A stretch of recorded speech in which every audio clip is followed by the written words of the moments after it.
Salut tout le monde, je vous retrouve pour une nouvelle vidéo. Donc j'ai décidé pour la deuxième de ma chaîne YouTube de vous faire une vidéo sur mes sagas en cours. Bon, je vous préviens, il y en a pas mal. Je le sais, c'est une de mes résolutions de l'année, donc du coup de terminer, enfin de continuer, voire terminer, parce qu'il y a beaucoup de sagas qui sont terminées, je crois d'ailleurs, dans celles que je vais vous présenter. Donc j'ai pas vraiment d'excuses, on va dire, pour les continuer. D'ailleurs j'ai bien commencé l'année parce que je crois que c'est presque que des sagas que j'ai continué. Donc dans cette vidéo par contre je vais vraiment vous parler que des sagas que j'ai déjà commencé et qu'il faut que je continue, pas celles dont j'ai le premier tome et que je pourrais commencer ensuite. Celle-là je pense que ce sera dans une autre vidéo du coup. Et je vais pas non plus vous faire de résumé dans cette vidéo parce que sinon je pense que dans une heure on y sera encore. Donc on va s'y mettre tout de suite. Alors la toute première saga que j'aimerais commencer d'ailleurs, je pense que c'est une de celles que je veux continuer le plus parce qu'après avec toutes les sagas qui y a à côté, dans le même monde, etc. Enfin, il y en a vraiment beaucoup. Et clairement je veux la continuer parce qu'elle me donne trop envie. Donc c'est The Mortal Instruments de Cassandra Clare. Donc moi c'est l'édition, là c'est la VO que j'ai. Et donc ça c'est le deuxième tome, City of Ashes, donc c'est celui que je devrais lire. Je pense que je vais le lire dans pas longtemps parce que une autre de mes résolutions c'était de lire au moins un livre en VO par mois. Bon, je pense pas que ce soit celui-ci pour cette année, parce que pour ce mois-ci, parce qu'il y en a un autre qui me donne trop envie et ça me permettra de terminer une saga. Mais ouais, ça me donne trop envie parce que je sais pas si vous c'était le cas, mais moi je fais partie de ceux qui étaient fans de la saga Shadowhunters. Donc forcément, je me dois de continuer la série en livre. Donc voilà. Ensuite, il y avait également... Je regarde là parce que j'ai ma liste. En fait, sinon j'arriverai pas à m'en ressortir. Ouais, donc j'ai lu, mais ça c'était l'année dernière. Je vais absolument m'y remettre parce que j'adore cette autrice et je sais pas pourquoi je m'étais arrêtée parce que j'ai adoré la saga. Le tome 2 du coup je dois reprendre au tome 3 pardon, de Covenant de Jennifer L. Armentrout. Donc c'est publié chez J'ai lu. J'ai adoré l'histoire d'amour, en plus il y a de la mythologie grecque dedans, donc que demande le peuple. Donc je vais absolument la continuer. Ensuite il y a également La Cité du Ciel donc de Amy Ewing, oui, qui a été publiée chez la collection R, donc chez Robert Laffont. Donc ça il me reste donc le tome 2, donc c'est L'Alcazar. Après c'est pas une de mes sagas que je mets en priorité parce que j'avais bien aimé le premier tome mais sans plus, donc on verra si je la lis cette année, mais c'est clairement pas dans mes priorités. Princesse Incognito, alors ça c'est pareil, c'est le même genre. Oui, j'aimerais bien savoir la suite, mais est-ce que c'est dans une de mes priorités? Dans mes priorités, non, clairement pas, parce que c'est très jeunesse. Ça me fait penser d'ailleurs, de toute façon comme beaucoup, mais on a direct pensé au film sur Disney Channel, Princesse Protection Programme, Mission Rosalinda. Enfin, j'avais vraiment l'impression de me retrouver dans un film de Disney Channel, ça me fait trop du bien parce que j'étais fan, très fan, comme Rock, Hannah Montana, High School Musical. Voilà, je fais partie de ces gens. Donc ouais, donc ça c'est de chez Casterman et écrit par Connie Glynn. Donc bon on verra si je la continue cette année ou pas, mais bon, vous savez qu'il y en a d'autres que je veux lire avant quoi. Ensuite il y a également, alors ça c'est une saga que je veux vraiment continuer parce que j'avais adoré le premier tome.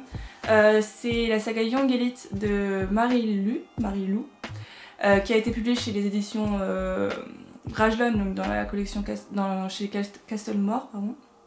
Et vraiment je sais pas pourquoi non plus ça j'ai pas continué, mais ça c'est parce qu'en fait quand je lis sur l'éditeuse j'ai pas forcément envie de continuer la saga, ce qui est un peu débile, mais bon voilà. Et ouais, j'avais vraiment adoré l'univers, c'est une sorte de dystopie fantastique et ce tome 2 ce sera donc la confrérie de la rose. Donc ensuite bien sûr une saga que je vais absolument continuer parce que bon je suis un peu en retard, enfin de toute façon je la prends en poche, donc je sais que le 8.5 n'est pas encore sorti, je crois que même le 8 n'est pas encore sorti. C'est la saga Gardien des Cités Perdues donc de Shannon Messenger, publié, là c'est publié chez PKJ du coup, et pas Lumen. Mais il faut absolument que je la continue. Bon après je sais que les derniers tomes sont pas forcément autant aimés que les premiers, mais je vais voir en fait comment les relations entre les personnages vont évoluer, surtout entre deux personnages. Si vous le lisez, je pense que vous connaissez, vous savez de qui je veux parler. Mais ouais, donc j'ai hyper hâte. Puis en plus, apparemment, c'est de moins en moins jeunesse, donc ça attire de plus en plus vers du young adulte. Donc c'est pour ça que je veux absolument continuer. Ensuite, il y a également la saga, enfin c'est une duologie, c'est pas une saga, Terre de brume, donc de Cindy Van Wilder, qui a été publiée chez Rajo. Bon, là pareil, c'est comme les deux premières. Oui, je veux continuer parce que je veux la terminer. De toute façon, il n'y a que 2 tomes, donc ça va aller très très vite. Mais c'est pas forcément non plus une de mes priorités de cette année. Oui, je lirai la suite pour terminer, mais pas tout de suite, je pense. Ah oui, donc alors là par contre, quand je vous ai parlé d'un VO que je voulais lire ce mois-ci, donc c'est de celui-ci que je parlais, parce que c'est une trilogie et depuis le temps que j'ai le dernier tome dans ma palle en VO, il faut absolument que je lise. Je vous en ai parlé dans mon top 10 de l'année 2020. Donc le dernier tome de Caraval, Final, de Stéphane Garber. En plus, regardez-moi cette édition incroyable. Je l'adore. C'est un hardback.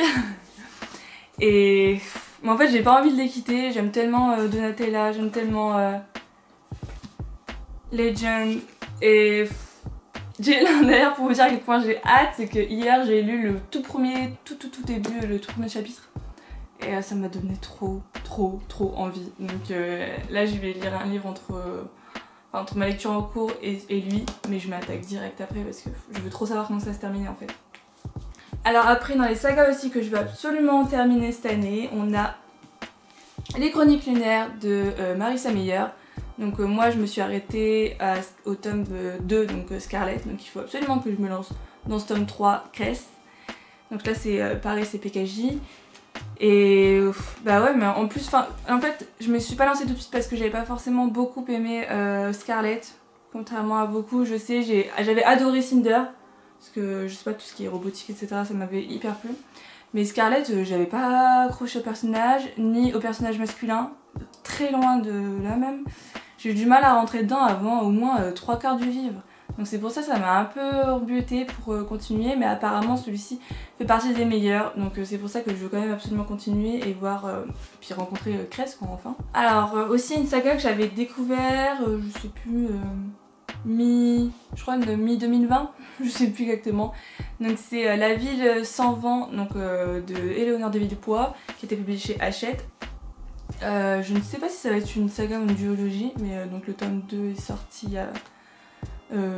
quand il n'y a pas si longtemps, vers septembre-octobre, je sais plus exactement. Mais ouais, mais je veux absolument savoir parce qu'en plus dans le premier tome on est pas dans un huis clos parce que c'est vraiment dans une espèce de grande ville, mais ils sortent pas de la ville et à la fin du tome en plus normalement ils sortent, donc je veux absolument découvrir le monde extérieur. Et j'avais plutôt bien aimé la magie qui était enseignée dans cette saga ou duologie, je ne sais pas, donc je veux absolument continuer et voir où vont nous emmener ces nouvelles aventures. Aussi, alors vous avez vu, ça a été aussi dans mon top 10 de 2020 et je sais pas pourquoi j'ai pas enchaîné sur la suite alors que j'avais adoré, vous savez pas à quel point. Donc je voulais vous parler du tome 2 de La couleur du mensonge de Erin Beatty. Donc là c'est Le parfum de la trahison, publié chez Lumen. En plus regardez-moi cette beauté, mais Lumen, le travail éditorial à chaque fois est dingue. Regardez, genre, regardez-moi les hautes pages comme ça, les débuts de chapitre, j'adore. Et donc ouais, je veux absolument savoir la suite. En plus j'ai lu le résumé il y a pas longtemps, ça m'a totalement hypé. Mais pareil, de toute façon, à chaque fois que que je lis un livre, que j'ai un coup de cœur, je sais pas pourquoi j'ai pas envie d'enchaîner sur la suite parce que j'ai pas envie de les quitter tout de suite. Alors que c'est débile parce que là c'est quand même une trilogie, donc ça va encore. Si j'avais lu le deuxième tome, ok, je l'aurais fait pour le troisième mais pas pour le deuxième quoi. Donc ouais, je veux découvrir la suite. Absolument. Ensuite, encore une duologie. Donc pourquoi je ne me suis pas lancée plus tôt, je ne sais pas. Parce que encore une fois, j'ai lu le premier tome sur ma liseuse, donc c'est peut-être pour ça. Mais du coup, c'est le deuxième tome de The Book of Ivy de Amy Engel, je sais pas exactement. Donc c'est The Revolution of Ivy, publié encore chez Lumen. Et j'avais beaucoup aimé le premier tome, même s'il y avait beaucoup de romance, contrairement à ce que je pensais. Mais je sais que en fait je me suis pas aussi lancée tout de suite sur ce deuxième tome parce que je sais qu'il est un peu moins bon que le premier. Enfin j'ai vu des moins bons avis dessus, donc ça m'a freiné quoi. Bon, je le lirai quand même parce que de toute façon c'est une duologie, ça va aller vite. En plus les livres sont vraiment courts, ils font quoi, 300 pages à peu près. Donc ce sera fait cette année je pense. Alors ça aussi une saga que je veux absolument avancer parce que pareil il y a plusieurs sagas dans le même univers. C'est le tome 2 de la quête des Willan, donc de Pierre Bottero. Donc ça c'est les frontières de glace. Et publié chez Rajo. Bon j'avais bien aimé le premier tome. Franchement j'avais passé un bon moment, en plus c'est de la jeunesse donc si franchement j'avais bien aimé. Mais en plus enfin il faut vraiment que je continue parce qu'il y a quand même après les mondes des Willan. Et sur ma liseuse j'avais acheté les 3 tomes d'Elana. Donc le Pacte des marchands. Et c'est vraiment la trilogie qui me donne le plus envie. Alors ça, je sais que j'aurais dû m'y mettre avant hein, mais... Parce que je sais pas. Je sais pas. J'ai même pas d'excuses en fait parce qu'en plus apparemment ce tome-ci c'est le préféré de beaucoup. Donc il serait temps que je m'y mette enfin. Donc je vais vous parler du deuxième tome de La Passe Miroir. Donc Les Disparus du clair de lune de Christelle Davos. Publié chez Gallimard Jeunesse. Donc ça c'est dans la collection Pôle Fiction. Et je sais que beaucoup me disent mais qu'est-ce que tu fais?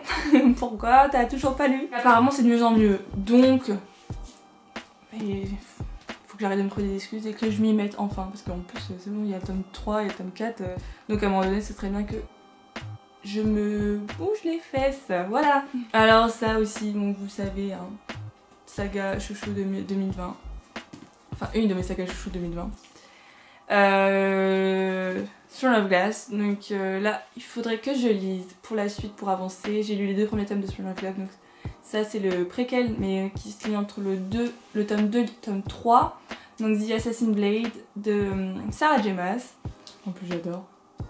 Je sais que beaucoup n'aiment pas quand il y a des personnages sur les couvertures, moi ça me dérange pas. Normalement vous avez pas vu hein, le résumé. Et j'ai trop hâte. En fait ici t'as, je crois qu'il y en a une qui a été publiée en français avec les, enfin je sais plus le nom exact mais c'est avec les pirates. Mais en fait t'as 1, 2, 3, 4, 5 nouvelles avec la petite carte. J'ai très hâte, surtout que il y a une fille que je suis sur Instagram qui a beaucoup aimé, qui a même pleuré et qui c'est son préféré des 3 pour le moment, donc j'ai hâte de voir ce que ça va donner. Aussi, du coup, parce que j'ai lu le 2e tome de The Cruel Prince, donc The Wicked King, donc il me reste plus que... Enfin, si je compte pas l'autre qui est sur The King of Elfame, il me reste plus que The Queen of Nothing, donc de Holly Black. Et qu'est-ce que j'ai hâte! La fin du tome 2, je me suis dit c'est pas possible. Franchement c'est pas possible. Pourquoi elle fait un truc pareil, l'autrice, je comprends pas. Donc il faut absolument que je m'y mette parce que il me manque déjà alors que je viens juste de les quitter. Donc il faudrait peut-être déjà que je l'achète. Voilà, ce serait bien. Ah oui, donc aussi il me reste, bon c'est pour la duologie, on va dans le monde du Grishaverse. Il me reste le tome 2 de Six of Crows de Laïs Berdugo, donc qui est publié chez Milan, à lire. Bon le truc, le pourquoi du comment je me suis pas encore mise alors que le premier tome je l'ai lu, je sais pas mais en 2020, mais je sais pas vers juillet, août, septembre, je sais plus exactement. Mais j'ai pas autant aimé que ce que je pensais. Je sais que beaucoup ont préféré la saga Six of Crows à Grisha. Moi c'est l'inverse. Donc c'est pour ça pour le moment le tome 1 j'ai bien aimé mais sans plus. Je sais pas, je m'attendais à quelque chose de mieux, de beaucoup plus explosif et...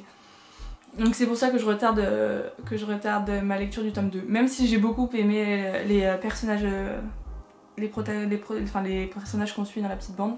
Surtout Kaz et Inej. Mais ouais, mais donc j'ai quand même hâte de savoir comment ça va se finir parce que c'est une duologie. Et ensuite après je veux absolument lire King of Scars parce qu'il y a mon chouchou dedans. Clairement, hein, enfin c'est le chouchou de beaucoup donc je comprends. Mais ouais, il faut absolument que je m'y mette. Hein. Alors ça c'était aussi une grosse découverte de 2020 que j'avais reçue en service presse donc de la part de Jupiter Phaeton. Donc je vais vous parler de la saga Riven. Donc moi j'ai lu que le premier tome du coup. Et il faut que je lise le tome 2 qui s'appelle Le loup de Stony Point. Stony Point, je pense que c'est Stony Point. Ouais, donc ouais, j'avais beaucoup aimé parce que en fait ça faisait longtemps que j'avais lu des livres avec des créatures de la nuit. Donc là c'était loup-garou. et ça m'avait trop manqué. J'ai adoré l'univers, j'ai adoré l'intrigue, j'ai adoré les personnages. Donc il faut absolument... J'ai adoré la plume aussi, et donc c'est pour ça qu'il faut absolument que je continue. Alors pareil, une série que j'ai commencé en septembre-octobre. Et ça faisait du bien parce que c'était une saga qui faisait rire. Donc je voulais vous parler de la saga Ivy Wild de Helen Harper, qui est publiée chez MXM Bookmark dans la collection Infinity. Mais vraiment, si vous avez envie de passer un bon moment, de rigoler un bon coup, il faut absolument que je lise le tome 2 qui s'appelle Meurtre, Magie et Télé-réalité. En plus, télé-réalité, c'est bizarre quand même. Donc pourquoi pas, écoutez. Une saga que j'ai relue il y a pas longtemps, enfin le premier tome que j'ai relu il y a pas longtemps parce que je l'avais lu apparemment. Bon après je m'en suis souvenu en le relisant parce qu'il y avait quelques détails qui me revenaient. C'était la saga Red Queen, donc j'ai lu que le premier tome pour le moment, donc il faut que je lise. Glassword, donc de Victoria Aveyard, publié chez les éditions Le Masque, c'est ça. Et j'ai trop aimé le premier tome, donc qu'est-ce que j'attends pour lire le deuxième, surtout que le troisième est sorti. Bon, moi je les prends chez le livre de poche, donc le quatrième n'est pas encore sorti vu qu'il vient de sortir en grand format. Mais du coup, bah pourquoi pas, parce qu'au moins, normalement, non, je crois que normalement dans un grand format, un livre de poche ça met 1 an. Donc je pense que peut-être que je pourrais avancer dans toute l'année 2021 et pourquoi pas être à jour au moment de sa sortie en poche, on ne sait jamais. Alors, il y a beaucoup de trucs où j'ai lu que le premier tome, hein, je sais, hein.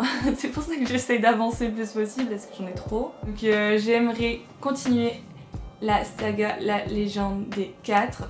Donc là c'est le clan des tigres, donc le tome 2, qu'il faut absolument que je continue. En plus j'ai le tome 3 qui m'attend là. Je les avais achetés en même temps chez France Loisirs.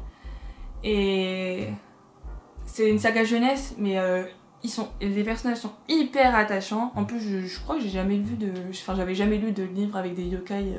C'est tellement rapide à lire, mais vraiment parce que c'est tellement fluide. En plus c'est écrit gros quand même, hein, qu'on se le dise. Donc ouais, j'ai hâte, franchement j'ai très hâte.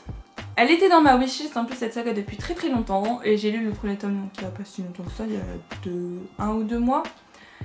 Et très rapidement j'ai été acheter le deuxième tome pour avoir la suite et pour avancer bien sûr parce que c'est une trilogie. Donc je voulais vous parler de Shades of Magic. Donc là c'est le tome 2 Shades of Shadow de Will Schwab, publié chez Lumen. Non, cette vidéo n'est pas sponsorisée par Lumen. J'adore ce qu'ils font à chaque fois, donc voilà. Par contre c'est une sacrée bricasse, hein, qu'on se le dise. Et alors là c'est Lila, justement je l'ai pris aussi parce que j'ai hâte de voir comment va évoluer son personnage, parce que je ne suis pas forcément attachée à elle dans le premier tome comparé à Kel. Donc on verra bien, mais ouais, j'ai hâte. Avant-dernière saga et après je vous laisse tranquille, je vous promets, c'est la saga Horizon de Lizzie Amaro qui est publiée chez les éditions Inceptio. Et oh là là, alors là si vous cherchez une dystopie, si vous êtes fan de dystopie, mais foncez sur celle-ci, elle est absolument incroyable. J'ai pleuré dès le premier tome alors qu'il y a 4 tomes. Et c'est pour ça que j'ai vraiment très hâte de me lancer dans le deuxième tome, parce que en fait elle a pas peur de nous faire souffrir, l'autrice, comparée à d'autres auteurs. Et ouais, elle nous en fait baver. En plus apparemment c'est encore pire dans les prochains tomes, donc j'ai hâte. Je suis un peu malheureuse si je vous dis j'aime bien pleurer dans des livres. J'aime bien ressentir des choses, donc si je peux pleurer, bah pourquoi pas, écoutez. Ça fait bizarre dit comme ça. Et donc le dernier tome, le dernier saga, et je vous laisse tranquille, c'est la saga Iscari, pardon, de Kristen Ciccarelli, publié chez Gallimard Jeunesse. Donc ça c'est le deuxième tome, le combat des âmes sœurs. Regardez-moi cette jolie couverture. Dans ce tome-ci on suit d'autres personnages que ceux qu'on suivait dans le premier tome. Et ça me va, parce que bon, je les aimais bien, mais j'aimais bien aussi les personnages secondaires, donc j'ai hâte de les découvrir plus dans ce tome-ci. Donc bah voilà, je ne sais pas combien de temps aura duré cette vidéo, mais je pense que ça sera pas mal de temps. Je vous remercie d'avoir regardé cette vidéo jusqu'au bout, si c'est le cas. N'hésitez pas à aimer, parce que je l'avais pas dit la première fois, en tant que je m'y fasse, hein, à vous abonner, à commenter, à me dire vos sagas en cours ou celles que vous voulez absolument continuer cette année en 2021. Et bah voilà, je vous souhaite une très bonne journée. Je ne sais pas à quelle heure vous regarderez cette vidéo, mais je vous fais des gros bisous et je vous dis à bientôt. Bye bye.